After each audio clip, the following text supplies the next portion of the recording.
están leyendo el libro de los Hechos se darán cuenta que allí nomás, al comienzo de la iglesia, hay cosas que resolver, porque, bueno, hubo gente que quería engañar al Espíritu Santo, y qué fuerte esas instancias de juicio, ¿eh? Qué fuerte, qué fuerte. Dentro del tiempo de la gracia y la misericordia del Señor es muy fuerte el juicio contra Ananías y Zafira, pero fue algo muy ejemplificante y de pronto tenemos que fijar más la atención que lo que sucedió con Ananías y Zafira es la declaración que hace Pedro: no intentes engañar al Espíritu Santo. Y establece un principio espiritual muy, pero muy fuerte. Con el Espíritu Santo, ¿sabes? No intentes engañarlo. Sé sincero, sé honesto. Lo que no te sale no podés, no lo inventes, entregate al Espíritu. Y Ananías y Zafira quisieron implementar su manera. Qué fuerte fue eso. Y qué fuerte luego en Chipre, cuando este mago está intentando interferir lo que Pablo, y Pablo dice: ¡ah, sea ciego! ¡Pum! Y le cerró los ojos. Que Pablo de ceguera sabía, porque en su encuentro con el Señor él perdió la vista por algunos días. Entonces, qué fuerte esta confrontación, y esto ves en el libro de los Hechos de los Apóstoles.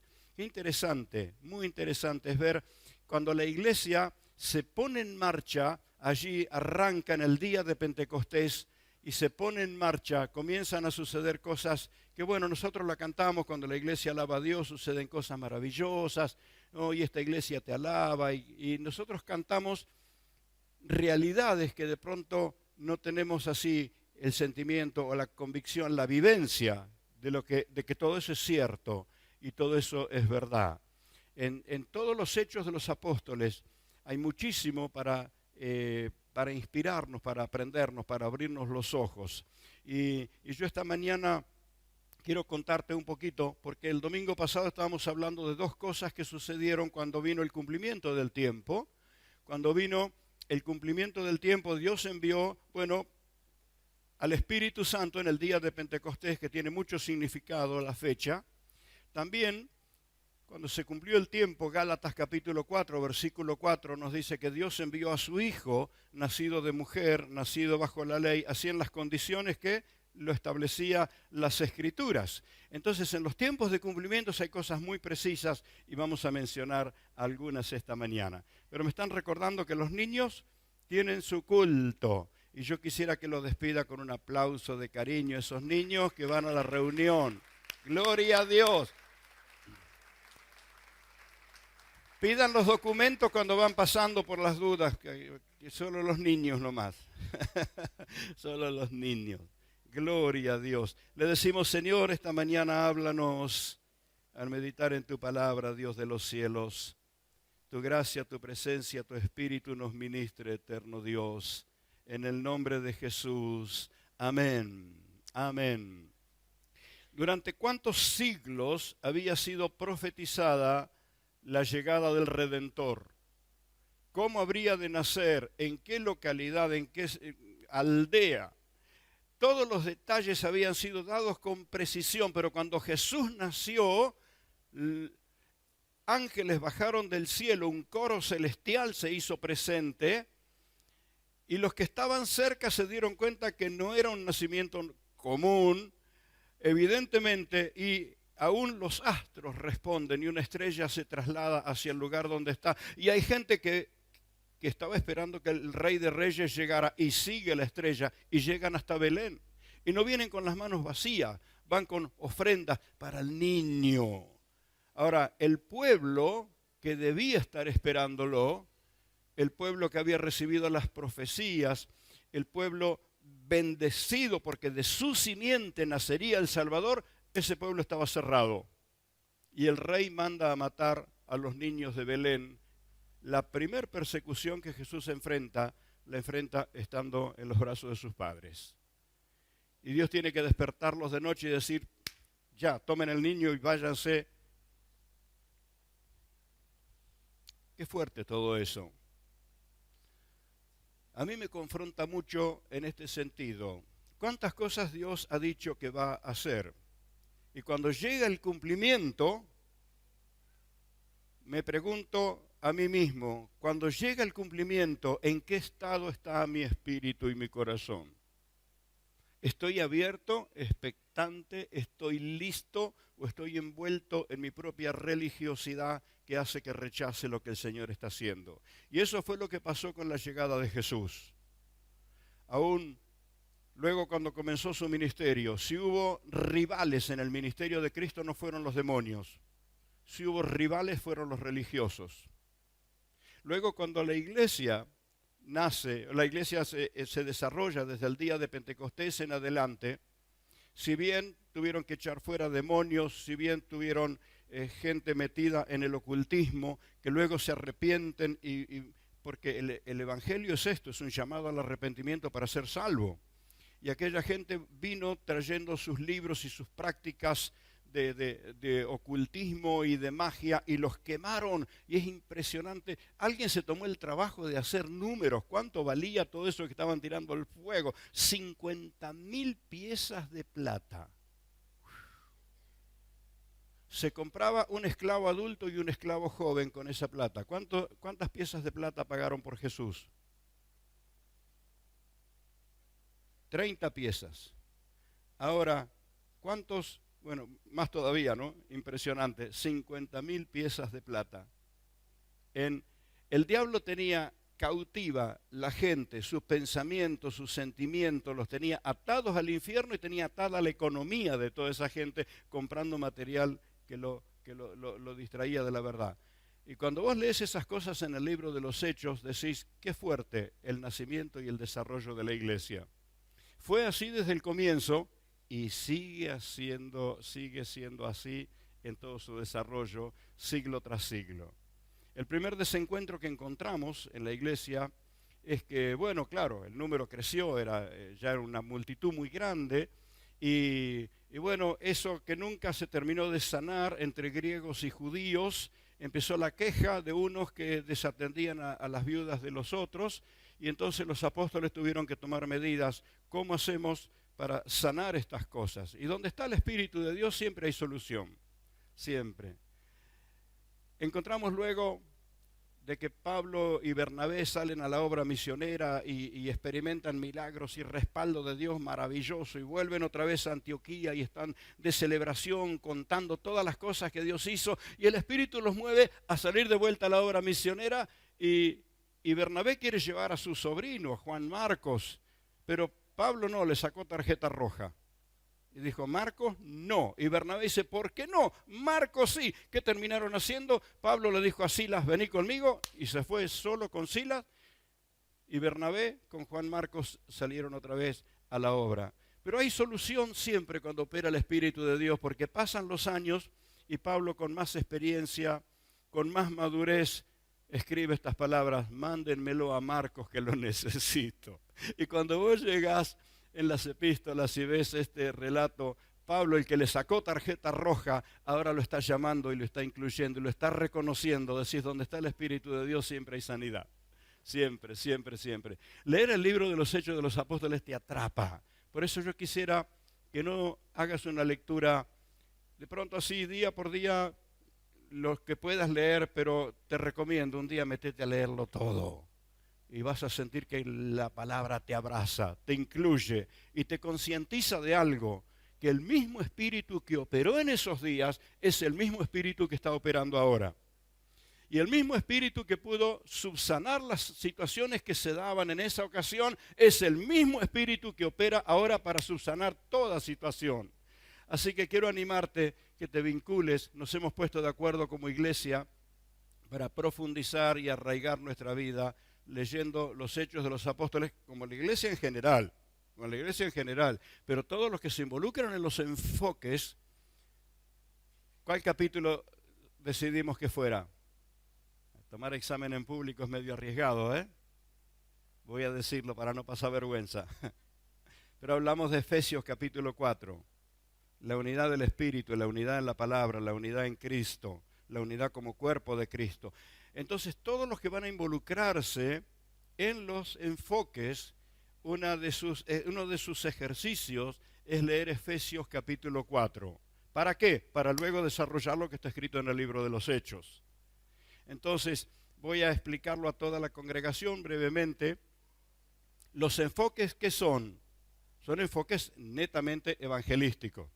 De pronto, el sábado próximo, ¿verdad? Hay un evento de adoración en público. Podría ser perfectamente un evento de adoración en público, cantamos, alabamos, nos gozamos y listo. Pero como está hecho a modo de enfoque, tiene otro condimento, ¿qué? La evangelización. Lo hacemos para que la gente se acerque y hablarle de Cristo. Y al que se acerca lo tomamos en cuenta porque, obvio, el evento va a terminar. Pero no tiene que terminar nuestra relación con ellos. Así que vas a ir el sábado al evento para participar y a tomar en cuenta los amigos que llevaste, luego a seguirlos cultivando en la fe. ¿Se entiende esto? ¿Se entiende? Cuando hablamos de enfoques, tiene que ver con una preparación previa y tiene que ver con una continuidad posterior. Por eso todos los ministerios homogéneos, niños, mayores, jóvenes, adolescentes, preadolescentes, matrimonios, todos tienen su liderazgo natural, pero una cosa son las actividades cotidianas o permanentes de los ministerios y otra cosa es cuando el ministerio hace algo enfocado a ganar almas.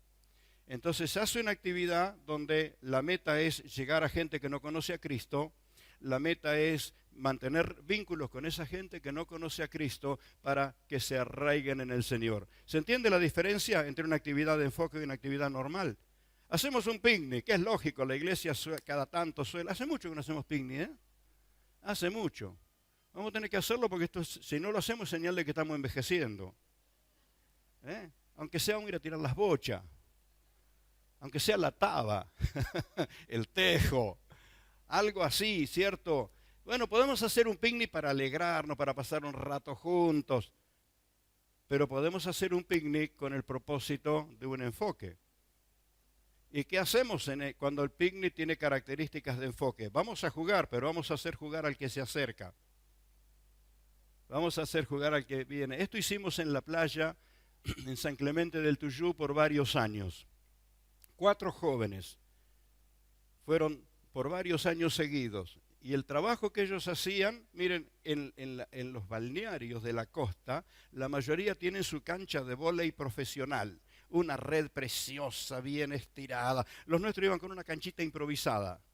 La habíamos hecho acá con unos caños de plástico, la extendían, la trababan, la plantaban ahí, la red media pobrecita, pero la canchita de los pibes nuestros estaba llena siempre. La otra cancha estaba esperando que alguien fuera por ahí. ¿Qué es lo que ellos hacían? Estaban enfocados a la evangelización.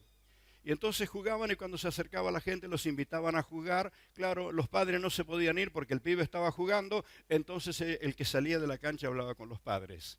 Y así llevaron a Cristo a muchas personas. ¿Entiende lo que es el enfoque? El enfoque está enfocado a ganar almas para Cristo, ¿cierto? Aún en actividades recreativas como esta.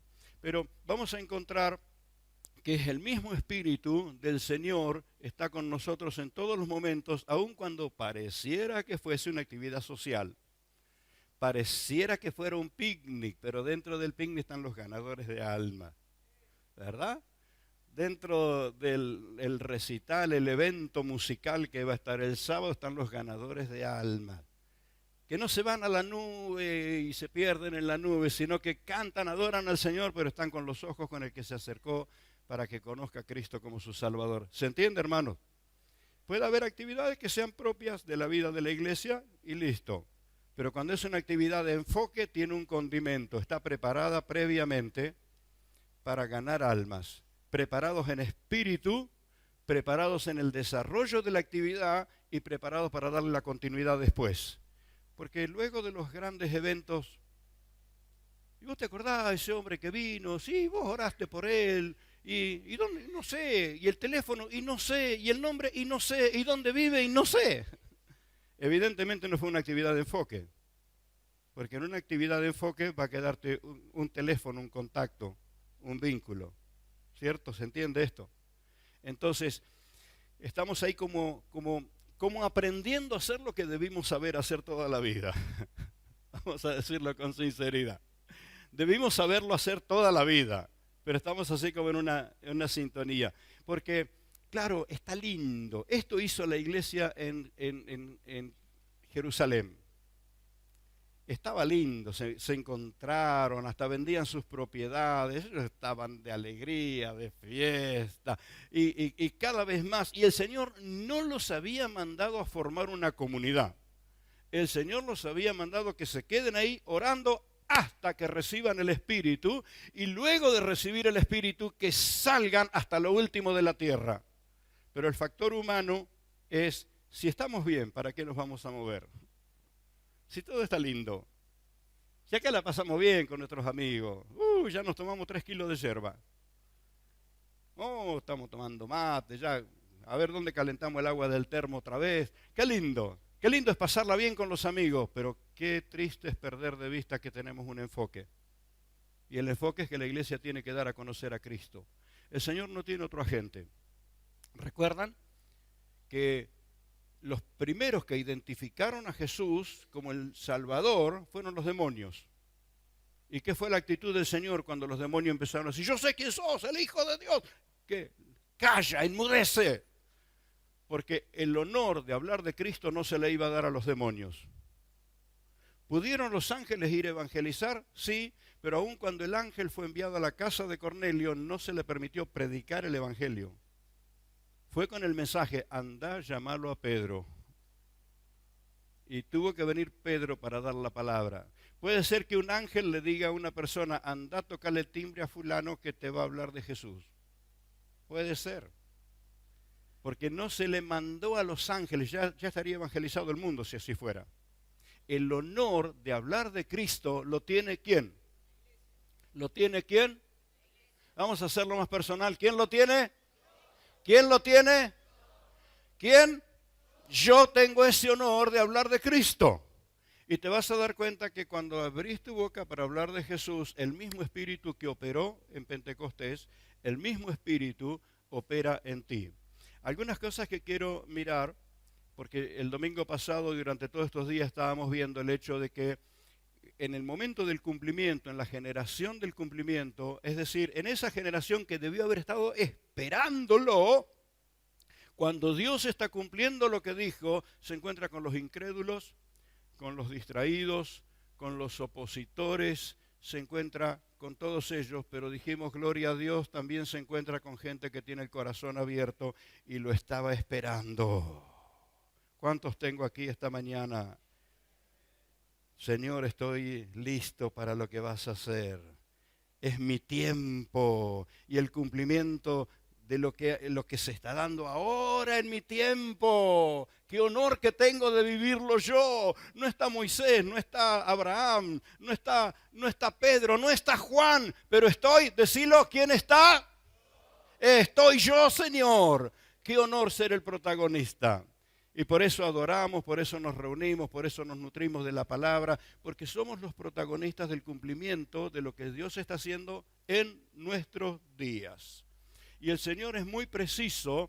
Hay 2 términos que se refieren, lo describimos con la palabra tiempo, pero se refieren a 2 aspectos distintos, pero van muy de la mano. El tiempo que nosotros conocemos es el cronos, tiempo de reloj. Lo medimos con el almanaque. ¿Cuántos almanaques se nos cayeron encima ya? A muchos de nosotros se nos cayeron muchos almanaques encima.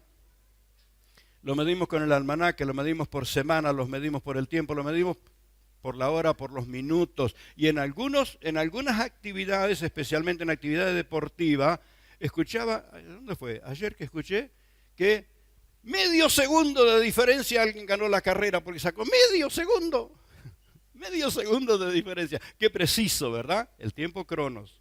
Ahora, el otro tiempo que está muy bien prestar atención es lo que se conoce como tiempo kairos, que es el tiempo de maduración, tiempo de crecimiento, tiempo de entendimiento. Por eso Gálatas capítulo 4 dice, mientras el niño es el heredero de todo, pero está a cargo de personas mayores que lo cuidan. Hasta el tiempo, ¿y cuál es el tiempo? La maduración.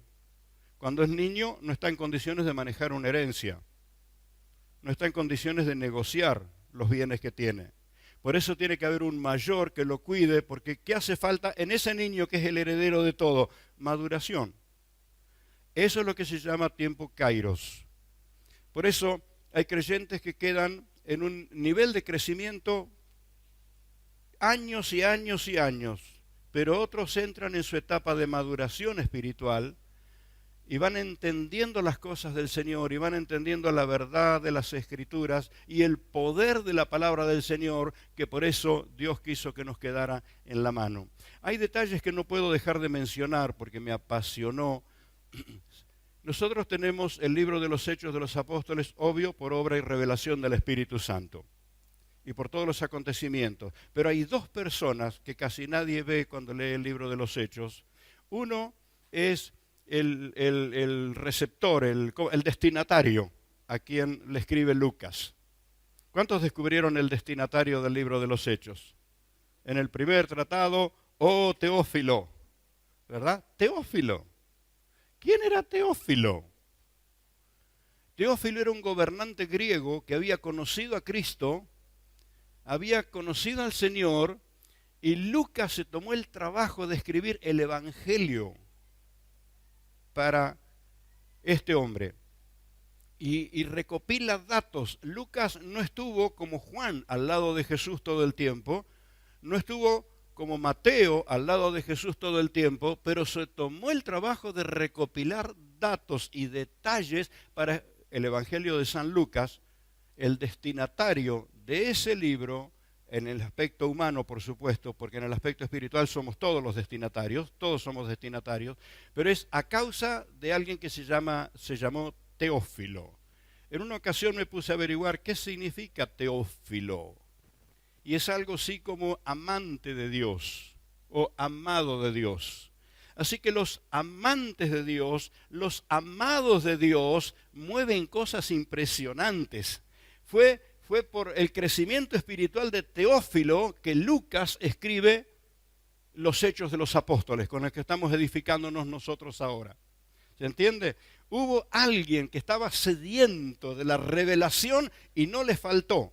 Pero el trabajo que Lucas hizo, que me impactó muchísimo, que hubiera un destinatario, consejo que doy a todo el que va a escribir un texto, una carta, un libro, lo que fuera, piense quién lo va a leer.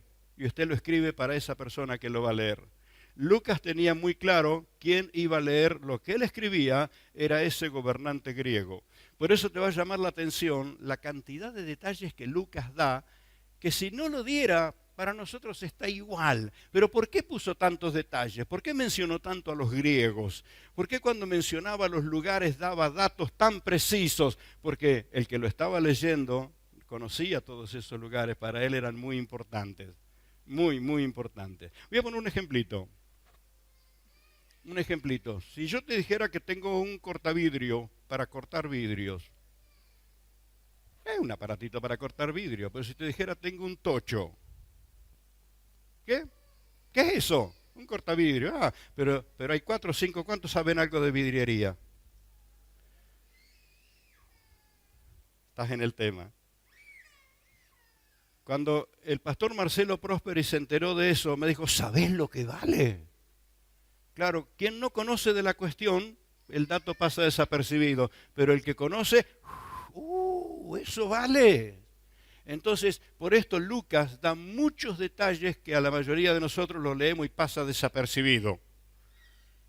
Pero al lector de lo que Lucas escribía, a Teófilo, no le era indiferente. Eran datos, eran detalles, eran precisiones muy, pero muy importantes. Entonces, admiré que hubiera alguien hambriento, sediento del Señor, que motivara a un hombre a escribir semejante libro como el Evangelio de Lucas y semejante libro como los Hechos de los Apóstoles.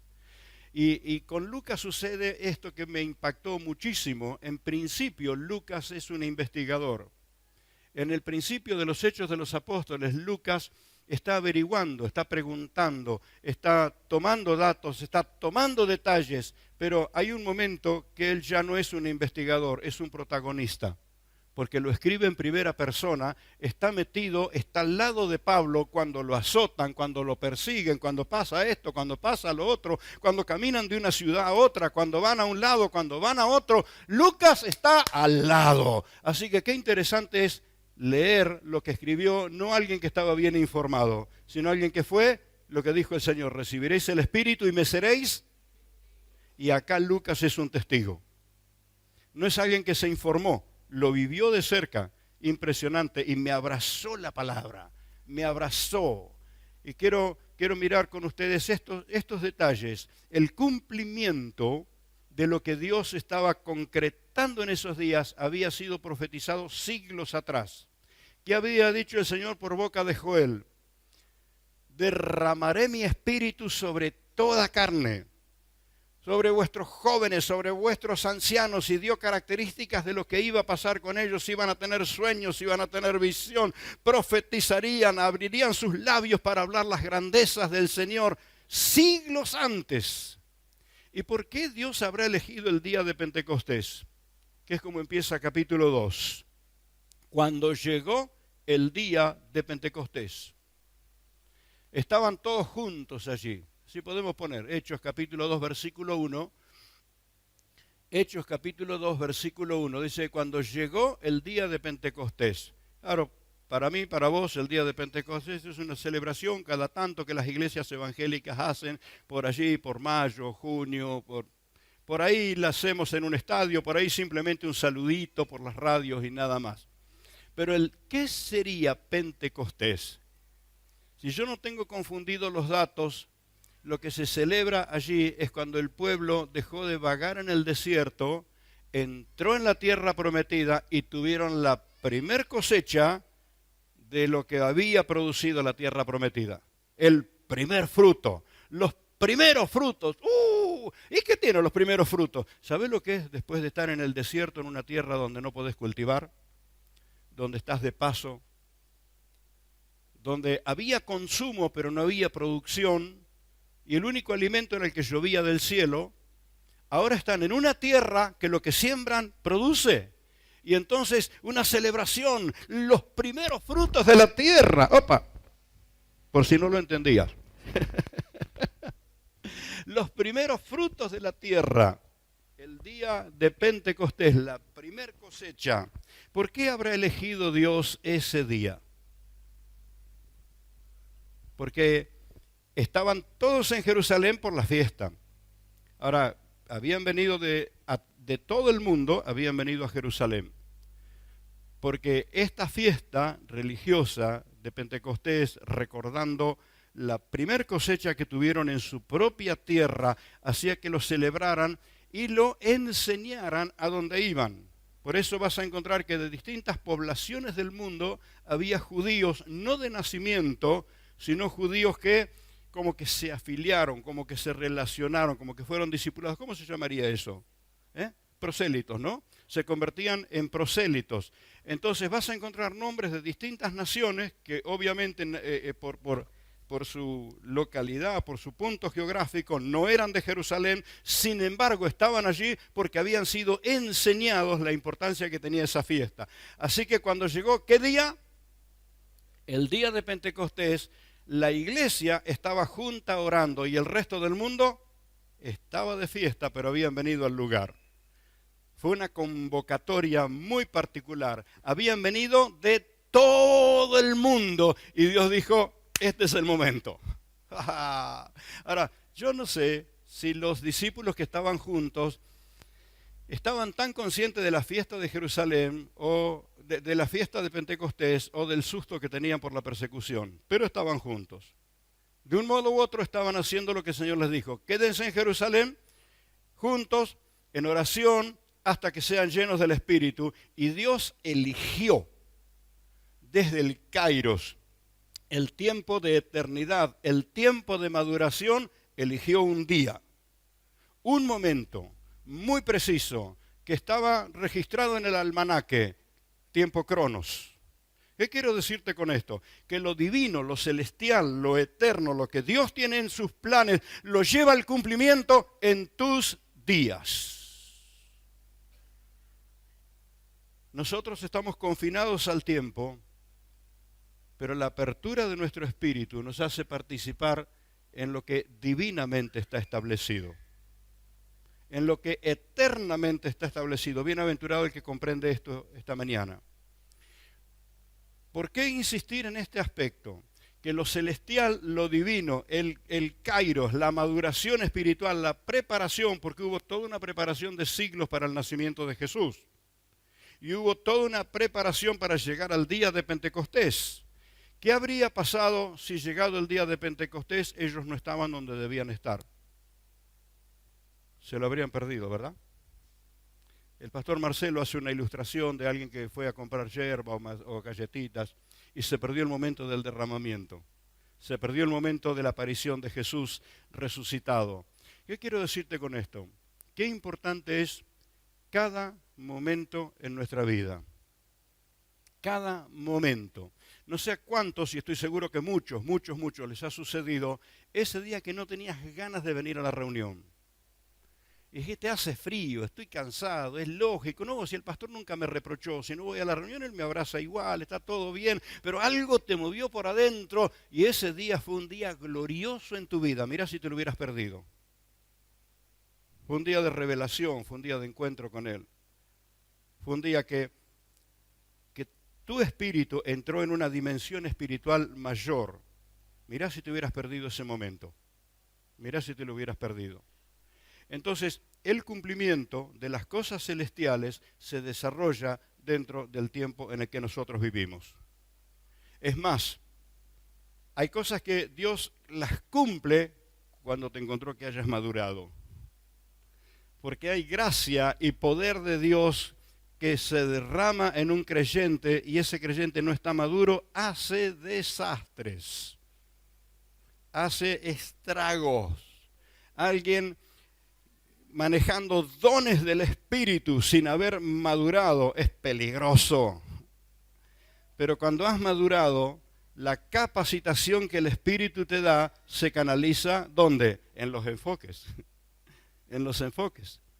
Allí te relacionás con tus líderes, te relacionás con los hermanos. Entonces, este detalle que cuando llegó el día de Pentecostés no es un detalle a la pasada, no es un dato así nomás. El día de Pentecostés era un día importantísimo. Era un día que para el pueblo de Israel fue la primera vez después de salir de Egipto, que extrañaban los ajos, la cebolla, el perejil, la lechuga, todo lo que comían en Egipto, ahora lo comieron en su propia tierra. Los primeros frutos. ¿Y cuáles habrán sido los primeros frutos de este Pentecostés? Conversiones, conversiones, conversiones. Eso que Jesús vino a buscar y a salvar. Eso sucedió en el día de Pentecostés. Fueron llenos del Espíritu. El Espíritu estaba sellando el corazón, la vida de muchos en ese día. Entonces, el cumplimiento del tiempo, el cumplimiento de las cosas celestiales se desarrolla en el tiempo cronos. Se desarrolla en tus días, en mis días. Ese momento podría ser un momento único. Podría ser un instante único en tu vida, ese momento que doblaste las rodillas para orar. Pudo ser que haya sido un día único en tu vida, ese día que llegaste a la reunión y que te desanimaste porque habían venido pocos, porque hacía frío, pero el Señor te estaba esperando a vos para ministrarte. Y fue un día muy, muy especial.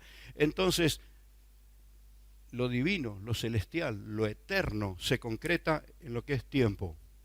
Por eso el predicador se tiene que apurar a predicar porque dentro de un rato se me van todos. La revelación que tengo que trasladarte tengo que hacerla ahora porque el tiempo cronos me juega en contra del tiempo kairos. Yo tengo que darte una palabra que te madure, pero me acorrala el tiempo del reloj. ¿Estamos de acuerdo? ¿Nos entendemos? ¿Cuántos van a estar conmigo hasta las 3 de la tarde? Gloria a Dios, qué buenos que son, qué bueno. Qué bueno. El cumplimiento requiere tiempo. Y muchísimas personas, ¿por qué razón es interesante o muy importante aclarar esto? Porque muchas personas están esperando que ocurra lo que ya ocurrió. ¿Se entiende? Están esperando que ocurra lo que ya ocurrió. Entonces, en el ámbito cristiano tenemos una manera de decir las cosas que es altamente peligrosa, es decir que vendrá, que el Señor hará. Por ejemplo, si te digo ahora, pasa desapercibido, la gran mayoría ni se dan cuenta, la herejía que voy a decir. Pero no la voy a decir como convicción, sino simplemente para decirte, porque el Señor va a abrir el cielo. Y usted diría, gloria a Dios. Pero ¿cuánto dice? Pará, pastor, ya lo abrió. ¿Se entiende? Entonces, esperando que ocurra lo que ya ocurrió, paso siglos, distrayéndome en quién sabe en qué cosa. Porque el Señor va a derramar el Espíritu. ¿Cuántos dicen gloria a Dios? ¿Y cuántos dicen, pará, pastor? Ya lo está derramando. ¿Se entiende esto? Entonces, esperando que ocurra lo que ya ocurrió, podría llegar al fin de mi vida y enterarme al último momento. ¿Por qué no habré abierto los ojos antes? Esta cuestión de situarnos en el tiempo tiene muchísimo que ver, porque el cumplimiento de lo divino, de lo celestial, está en plena marcha. La razón de este mensaje es situarte las cosas que Dios está haciendo en tus días. La añoraron las generaciones anteriores. La añoraron los mismos profetas. El mismo Joel, que estaba diciendo, porque Dios derramará en los postreros días. ¿Cuántos están viviendo los postreros días? ¿Cuántos se dieron cuenta que está viviendo los postreros días? Los tiempos finales. Qué bueno que te des cuenta que es en tus días que Dios está haciendo estas cosas, porque si no seguimos esperando. Entonces, el situarnos, el sintonizarnos, que esto es lo que hace las Sagradas Escrituras. Dejamos de hablar en tiempo futuro para darnos cuenta que está ocurriendo en el presente. Para darnos cuenta que lo que fue dicho en el pasado, fue profetizado, se está cumpliendo en nuestros días. Somos protagonistas del cumplimiento. Somos protagonistas. Y el cumplimiento requiere tiempo, por eso estás acá esta mañana. Quienes no se congregan, quienes creen en el Señor, pero no ni leen la Biblia ni se congregan, no están enterados de lo que Dios está haciendo en los días de hoy. Que Dios está conquistando países a través de los misioneros, que hay iglesias que están ofrendando para sostener los misioneros, que Dios está operando con poder, que los hermanos oran y Dios respalda sus oraciones. No están enterados de nada. Pero los que estamos enterados de todo. ¿Amén?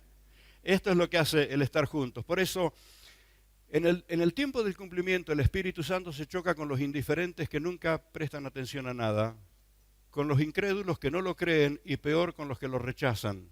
Pero también se encuentra contigo, corazones abiertos. Y dice, Señor, esto que estás haciendo yo no me lo quiero perder. No, voy a estar ahí en esa reunión, porque lo que va a pasar ahora, en un momento, vos serás parte de eso que va a pasar. ¿Se entiende? Entonces el cumplimiento requiere tiempo, por eso nos reunimos. Por eso la gente dedica tiempo para ir a ver un partido de fútbol. Si va al día siguiente al estadio, o va 3 horas más tarde, ¿y qué? No hay nadie, ni el árbitro quedó. Tiene que ir a la hora que está el partido, ¿cierto? Tiene que ir en el momento que se está desarrollando. Cuanto más en nosotros el valorar este tiempo aquí. Entonces, el cumplimiento, lo divino, lo celestial, requiere de nuestro tiempo. Requiere de nuestro movimiento. Y esto es lo que veía en los Hechos de los Apóstoles. No tengo el conocimiento de la geografía de todo el lugar donde menciona Lucas, pero qué impresionante. Días de viaje, días, tiempo aquí, tiempo allá, distancias impresionantes, distancias lejanas, muy lejanas. Y el cumplimiento, a veces, miren, lo que Dios quería hacer con Fabiana en Mozambique, ¿qué cree que requirió? Distancia. Ella pudo haber intercedido desde acá. Pudo haber tenido el corazón enamorado de Mozambique y cantar canciones y hacer coro, pero no era lo mismo que ir allá. Y ella fue allá y Dios le está dando todo su respaldo. Entonces, a veces el cumplimiento requiere moverse. Dios me trajo a mí desde Mar del Plata. Mi iglesia, ¿para qué te voy a contar? Era uno de los edificios más modernos en la iglesia donde me congregué cuando me convertí. Una de las, bueno, los que la han conocido saben que estoy diciendo la verdad, pero en aquellos años, 1970, era el templo más reconocido en toda la ciudad, 4 pisos, construido por los misioneros. Sus bancos eran espectaculares. El segundo piano Yamaha doble teclado que entró al país fue el piano de esa iglesia. ¿Y cuántas cosas? Pero Dios me llamó. Me llamó. Y yo podría haber estado allá añorando que se convierta a Rosario. Mira ahora lo que está pasando en Rosario. Pero ahora estoy acá como protagonista viendo que cuando la iglesia ora, Rosario es cambiada. ¿Te das cuenta? Requiere recorrer distancias. Despegue. ¿Cómo se dice ahora? Salir de la comodidad, ¿cómo es?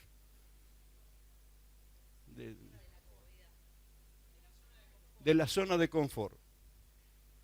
¿Cuántos están dispuestos a arriesgar eso? Cuando fueron al Chaco. ¿Dónde anda Joel? El gesto de Joel te dice todo. Pero no se fundió el vehículo. Solo se rompió nomás. Solo se rompió. ¿Cuántas cubiertas? 2 cubiertas con lo que valen, ¿eh? Pero lo que viviste. ¿Cuánto vale lo que viviste? ¿Cuánto vale lo que vivieron? ¿Cuánto vale? ¿Dónde anda Florencia? No sé si la tengo por acá.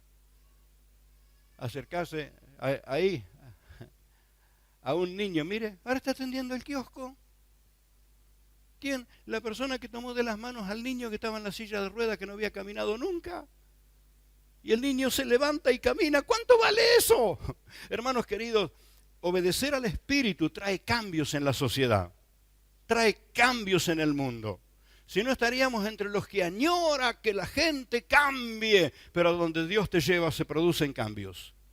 Entonces el cumplimiento requiere de tiempo, requiere de moverse, por decirlo en pocas palabras. Por eso el Señor les dijo, van a ser llenos del Espíritu, pero después salgan a todas las naciones. Judea, Samaria, hasta lo último de la tierra. No se queden ahí. Y como se quedaron, les tuvo que mandar la persecución para que se dispersen y vayan. Y todo esto es lo que relata el libro de los Hechos de los Apóstoles. Requiere que te metas en todos los niveles de la sociedad. Y vamos a ver en el ministerio de los apóstoles que se metieron en todos los niveles de la sociedad. Y como no había otra manera de llegar a los reyes, mire, Pablo como hombre libre tuvo la persecución de los judíos, pero ahora como preso, su público fueron los reyes. Como preso, tuvo a los reyes ahí, escuchándolo. No sé si qué glorioso sería que encontremos a alguno de ellos en el cielo. Porque no dudó en darles la palabra, le predicó a los reyes, a todos los niveles de la sociedad. Entonces, ¿qué encontramos? Que en el tiempo de cumplimiento, los protagonistas no son espectadores.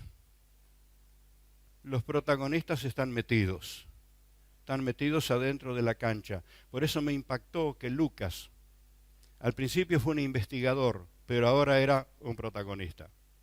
Y cuando estás leyendo los Hechos de los Apóstoles te vas a dar cuenta cuando cambian su forma de redactar o de relatar, cuando él cuenta lo que sucedió, lo que le pasó a este, lo que le pasó al otro, a cuando dice lo vivimos, viajamos, subimos, bajamos, estuvimos acá, estuvimos allá, está escribiendo en primera persona, quiere decir que dejó de ser un investigador y se convirtió en protagonista. ¿Qué tal si eso pasa contigo? Y pasás de ser un creyente bien informado a uno que está metido en lo que Dios está haciendo. Esto es impresionante. Entonces, ¿qué quiero decirte con todo esto que observo en el libro de los Hechos de los Apóstoles? Es que es el mismo Espíritu y opera de la misma manera. Lo que había sido dicho en la antigüedad se cumplió, se empezó a cumplir. Se empezó a cumplir en esos días. Porque vamos a ser francos, se empezó a cumplir en esos días y ahora está sucediendo, está sucediendo, está sucediendo, está sucediendo. El distraído, el que está en otra cosa, ni está enterado que Dios está salvando vidas, que Dios está transformando gente, que Dios está operando con poder en todo el mundo. Y estoy demasiado entusiasmado. Voy a cerrar con esto que lo mencionó en algún modo el pastor Matías semanas atrás. No recuerdo exactamente, creo que fue año 91, 92, cuando tuve la bendición, el desafío y la bendición de haber viajado a Rusia. Para mí tenía un significado muy, muy particular porque cuando yo era chico en casa se leía el libro llamado El contrabandista de Dios y un hermano llamado Andrés, él llegaba a la frontera y le decía al Señor, un día le abriste los ojos a los ciegos, ahora yo te pido que cierres los ojos de estos guardias. Él entraba con un libro prohibido que era la Biblia. Hubo personas que los perseguían, que le quitaban las Biblias, que las quemaban, y él llegaba a la frontera, le revisaban el auto y no le encontraban nada. Pase, Señor, y él llevaba Biblias a los hermanos. Ahora, tengo la oportunidad de viajar. Viajamos a Rusia. Estuvimos en Moscú y luego, ahí en Moscú, la reunión que tuvimos con hermanos que habían venido de Estados Unidos y el grupo de argentinos fue en una sala del ejército ruso. La fuerza que perseguía a los cristianos y les destruía la Biblia y que los llevaba presos y que los torturaban por su fe. Ahora, en esa sala nosotros estábamos teniendo una reunión de adoración, de alabanza al Señor, y fue en esa sala donde el Espíritu de Dios le habló al médico Lalo Sosa, Eduardo Sosa, y a su esposa, y luego fueron a servir allí como misioneros. En esa sala. Días después salimos en un viaje que duró 12 horas para llegar a Siberia. ¿De dónde? Desde el aeropuerto militar de Moscú. ¿Dónde? En un avión militar. ¿Cuánto? Toneladas de Biblias y de material bíblico, donde antes había sido perseguido, donde antes habían quemado toneladas y toneladas de Biblia, yo me sentía que estaba en el tiempo del cumplimiento, porque Dios había dicho que iba a abrir esas puertas. El avión cargado de contenido bíblico, para los chicos, para los grandes. Me encanta contar esto, le pido disculpas a los que ya lo escucharon 25 veces, pero había un teatro en la ciudad de Kemerovo, un teatro que nunca había estado tan lleno y los dueños estaban preocupados por cómo se llenó. No quedaba el lugar donde así parecido al círculo, un poquito más chico, pero lleno, repleto. ¿Cómo fue? Los distintos grupos salimos a los colegios, a las calles a invitar a la gente y los argentinos éramos espectadores porque hablaban los hermanos de Estados Unidos que habían traído una orquesta que tocaba música con campanitas. Ping, ping, ping, y el ping, ping se combinaba con el del otro y se hacía toda una armonía. Entonces íbamos por los colegios y le contaban en los colegios que íbamos a tener este evento y le mostraban un triangulito así, ping, ping, y los pibes miraban y yo me mordía porque yo no sabía hablar ni inglés, no sabía lo que estaban diciendo, ni tampoco ruso. Pero yo sé que a cualquier chico lo mirás y te mira y le sonreís y te sonríes, ya te comunicaste. Y se ve que esta cara hacía reír a cualquiera y ellos me miraban y yo trataba de ponerme serio y por ahí le guiñaba el ojo y los pibes se reían. Y se miraban unos a otros. Y cuando salíamos del aula, yo salía último y me volvía y les hacía así, me iba otra vez y se sentía la risotada de los pibes. Cuando tocó el timbre del recreo, nos dimos un susto porque sentimos por todas las escaleras un tropel, no me lo olvido nunca. De todos lados nos aparecieron todos los pibes. Su recreo fue venir a donde estaban los argentinos y a donde el payaso que les hacía mueca. Y nos rodearon. Hablaban perfecto el castellano. ¡Wow! Porque el inglés y el español son idiomas obligatorios. Hablaban perfecto los pibes. Nos llenaron de preguntas, pudimos contestar, estuvimos hablando con ellos y con algunos orando hasta que sonó el timbre otra vez. Y se fue ese tropel. ¿Sabe qué estaba haciendo yo ahí? Viviendo el tiempo del cumplimiento. Porque lo que Dios había dicho que iba a hacer en esos lugares, lo vivía el cumplimiento. No me imaginaba que iba a estar inmerso en el cumplimiento. Y a la noche, cuando fue la reunión en el teatro, gente que jamás en la vida había escuchado el Evangelio, que esto es lo que decía el pastor Matías semanas atrás, cuando opera el Espíritu Santo suceden las mismas cosas que han sucedido en toda la historia. La gente caía al suelo como en una campaña de anacondia. Hablaban en lengua, los demonios se retorcían y se iban, salían de la gente. Y no eran gente de las iglesias, era gente que por primera vez escuchaba la predicación del Evangelio y que por primera vez tenían el impacto del Espíritu Santo. ¿Dónde? En Siberia, en Kemerovo, a 12 horas de viaje de Moscú. El Espíritu, el mismo Espíritu que se movía en los días de Pedro, en los días de Pablo, el mismo Espíritu es el que se mueve en nuestros días. Yo creo que esto va a quedar así como en la historia, como en la memoria, un poco así como dato histórico en la vida de muchos, pero pronto vas a estar en un día de cumplimiento en un lugar. Y vas a ver con tus ojos y vas a experimentar que eso que escuchaste alguna vez está sucediendo delante tuyo. Y Dios te está diciendo, no eras espectador, sos protagonista. Por eso, la consagración de los creyentes es muy importante. Yo no podía imaginar, cuando en mi casa mamá nos leía el libro El contrabandista de Dios, no me podía imaginar que iba a estar entre los contrabandistas que llevaban toneladas de Biblia. No me imaginaba que iba a viajar en un avión militar, que iba a estar en una sala militar. No me lo podía imaginar. ¿Qué viví? El cumplimiento. El cumplimiento te va a requerir fidelidad, constancia, que abras los ojos. Quiero decirte, Dios te tiene como protagonista, no como espectador.